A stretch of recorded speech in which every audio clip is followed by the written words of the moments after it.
sa pagbili ng mga lupa, ina-identify natin yun pong mga barangay na maraming informal sectors. At alam niyo po ako, natutuwa. Maraming salamat kay Idol, sa pamilya ni Idol, kay Ate Edna, kay Idol Rab. Dahil isa na namang pamilya po ang nawala doon sa tinatawag nating mga informal sectors. So palakpan po natin muli ang Kalingap. Tita Millie Chan, Fiancé, meron 2,500 mula sa Team Happy and Wifey Outfit Fans Official. Fiancé, another 2,000 pesos. Galing naman sa Team Happy and Wifey Fans Official. Ako, Ate Edna, meron ka din 2,000. Ate Edna, sa gilid-gilid lang dyan, oh. Pwestuhan mo dyan, ha?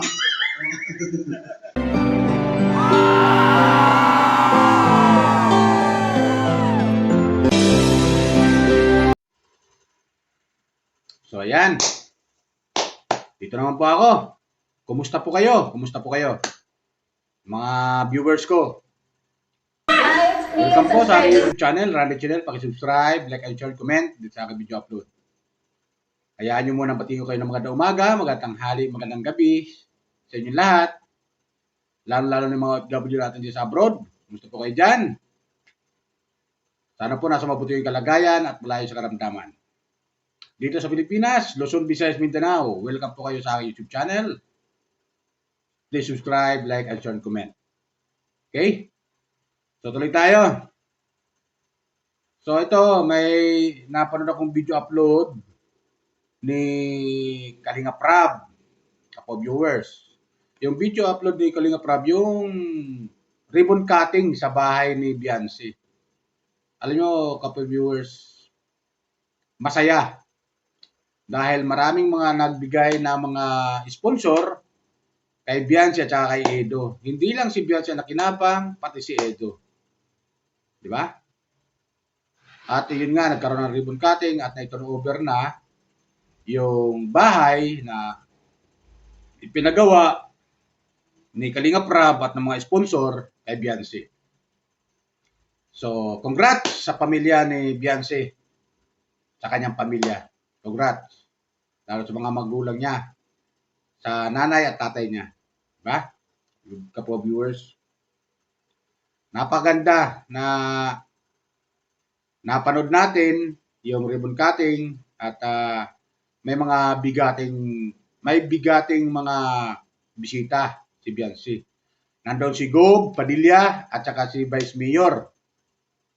So, nakakatuwa, kapwa viewers.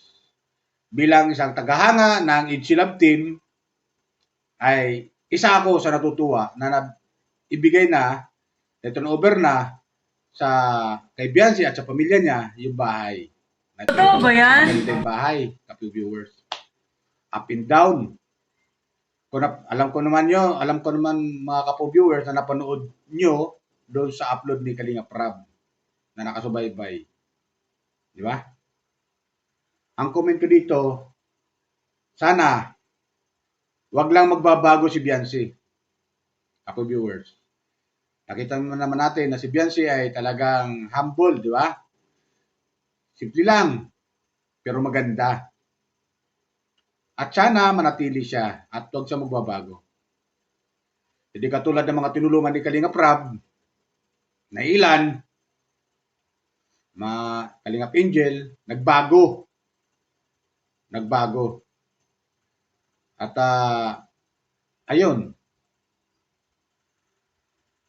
Wala na. Hindi na sinusuportahan ni Kalinga Prab. Hindi na naibablog. Nagbago eh.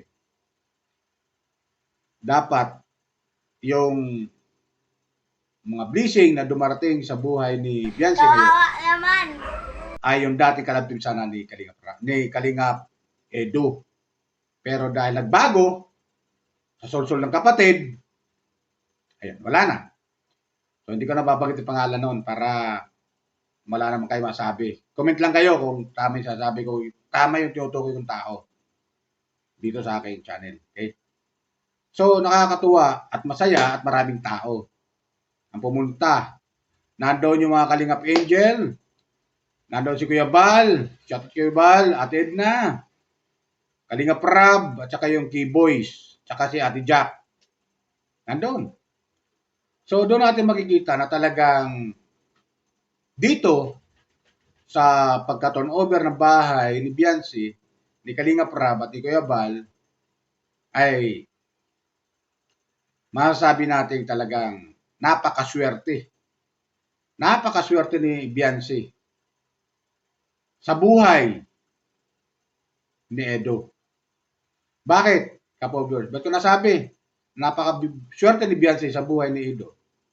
Kasi si Edo, Kapoblers, maraming mga sponsor na humahanga sa kanya dahil simple lang din yung taong ito, si Edo. At si Biancy, nung may partner nga, ayun, kinagat ng mga tagahanga natin, mga viewers, mga tagahanga ng EDC Love Team. Kinagat. At natutuwa naman tayo, viewers, na naibigay na nga yung bahay. Over na nga ni Biancy at kay Biancy. Di ba, viewers? Sana, wag lang magbabago si Biancy. Wag talaga magbabago. Dahil marami pang biyaya ang dating sa buhay nila. Hanggat si Edo ang kalab team ni Biancy. Isipin nyo, viewers. Sa dami na nagmamahal kay Biancy, mga sponsor. Yung pabahay na yan na ipinagawa ni Kalingap Rab, ang may gusto niyan, mga sponsor. Silang nag-advise kay Kalingap Rab na ganito, up and down, pagawa. At sila rin yung mga sponsor, yung nagpahar kay Kalingap Rab ng lupa. At yung lupa, kung ako nagkakahalaga ng 200,000 o higit pa, mga 400 something, gano'n. Ay, kung lang ha, comment lang kung tama. So, di ba?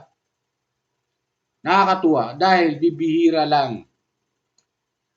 Sabi nga doon sa narinig ko, si Biancy, 1 in a million na binigyan ng ganong kagarang bahay na nagkakalaga itong bahay na to ayon kay Kalingap Rab sa una mga video upload niya ay nagkakalaga ito ng 3 milyon. 1.5 sa mga sponsor, higit pa, dinagdagan ni Kalingap Rab para lang matapos at pagawa yung bahay ni Biancy. Di ba? Nakakatuwa ka po, viewers. Tita Millie Chan, Biancy, meron kang 2,500 mula sa Team Happy and Wifey Alvin Fans Official. Biancy, another 2,000 pesos. Galing naman sa Team Happy and Wifey Fans Official. Ako, Ate Edna, meron ka din 2,000. Ate Edna, sa gilid-gilid lang dyan, oh. Pwestuhan mo dyan, ha? Kaya, ingatan ni Biancy talaga yung pinagkaloob sa kanya ng buong may kapal. Sa tulong ng mga sponsor, sa tulong ni Kalingap Rab, ay naipagawa yung bahay na yan. Sipin mo. Sipin nyo mga kapo-viewers, di ba? May tricycle na, may motor, tapos may bahay pa. Saan pa, kapo-viewers? All in one. Mga gamit sa bahay. Titira na lang sila. Samantala, dito sa Maynila, kapo-viewers, dito sa Maynila, maraming nangangarap magkaroon ng bahay. Pero hindi nabibiyayaan ang pagkakataon. Di ba? Hindi nabibiyayaan ang pagkakataon. Maraming mga informal settler dito sa Maynila. Kaya si Biancy at ang pamilya niya, bagamat may bahay sila na tinitirahan malapit sa dagat, pero ayon nga kay Biancy, sa mga magulang niya, ay inaabot sila ng tubig pag high tide ng dagat. So nangangamba sila na baka isang araw ay tumaas ang tubig sa dagat at abutin sila at ano rin. So, ang ginawa ng mga sponsor ni Kalinga Prab ay ilipat sila at ihanap nga ng lupa na pagtatayuan ng bahay. At yun na nga, naipagawa yung bahay. Di ba? Congrats sa Bianci, sa iyong pamilya. Congrats. At salamat din sa Panginoon na nabigyan kayo na isang pamilya ayaw kay Go, kahit papaano, isang pamilya naman ang nailigtas doon sa mga informal settler na malapit sa dagat at malayo sa kapamakan. Diba? Napakaganda. Kaya, tuloy lang ang suporta natin kay Kalinga Prab, kay Kuya Bal, Ate Edna, Ate Jack. Kaya pag di pa kayo nakakapag-subscribe kay Kalinga Prab, kay Kuya Bal, kay Ate Edna, kay Ate Jack, at sa lahat ng key boys ng mga vlogger na kasama ni Kalinga Prab, at lahat ng member ng Kalingap na vlogger, subscribe lang kayo, like and share. At dito rin sa akin, kapubues, ako ay maglalambing lang, baka po pwede naman, subscribe lang po kayo dito sa aking channel, Randy Channel, subscribe lang po kayo. Nabubulol na ako eh. Kasi sana kayo, nabubulol ako eh. Subscribe lang po kayo dito sa aking channel, okay? At no skip ad, kapubues. Kaya, bilang isang viewers, subscriber ni Kalinga Prab, ay natutuwa ako sa mga ginagawa niyang pabahay, especially sa pamumuno ni Kuya Bal, ay marami silang natutulungan ng mga kababayan natin at nabibigyan ng bahay na masitulungan nila. Diba? At maganda itong Kalinga Prab, yung kanyang adikain na paggawa ng bahay, konkreto na, yung pamatagalan. Diba? Kahit maliit, basta konkreto. Diba? Na hindi masyadong liliparin ng hangin pagdating ng may malakas na hangin. Diba? So nakakatuwa bilang isang viewers na mayroong charity vlogger na katulad ni Kalinga Prab, katulad ni Pugong Biyahero, Kuya Noli Vlog, Kuya Bal, na nagpapagawa ng bahay, Rene Osi, kapobre vlogger, ka-business. Di ba? Nakakatuwa. Katekram, Lori Aquino Talita, nagpapagawa ng mga pabahay yan eh. Totoo ba yan? Kaya suportahan natin itong mga charity vlogger na tumutulong sa ating mga kababayan. Na tayo mismo, hindi tayo makatulong dahil wala man tayong pantulong. Di ba? Ang may tutulong lang natin sa kanila ay manood ng mga video upload nila at huwag tayo mag-skip ng ad. Yan ang magiging advice ko sa mga kapwa ko viewers, kapwa kong tagahanga, tumatangkilik ng mga vlogger, na charity vlogger na katulad nila Kalinga Prab, nila Pugong Biyahero, nagpapagawa ng pabahay. Di ba? Yung mga binigkas ko kanina ng mga charity vlogger. Malaking bagay yun sa mga pamilya na nabibiyaan ng bahay. Kaya, tama yung advice sila. Para paggawa ng bahay sila at naibigay sa inyo na nabibiyaan, sana ingatan nyo. Ingatan nyo. Kasi mapalad kayo at nabibigyan kayo ng bahay. Huwag niyong hayaang masira ito. Di ba? Para naman kahit paano, meron kayo masisilungan. Bagamat maraming nakatira sa isang sa mga mga squatter area at di nabibiyayaan ng bahay, ng magandang bahay, pero at least nasisilungan nila. Pero mas mapalad yung nabibiyayaan ng bahay na maganda.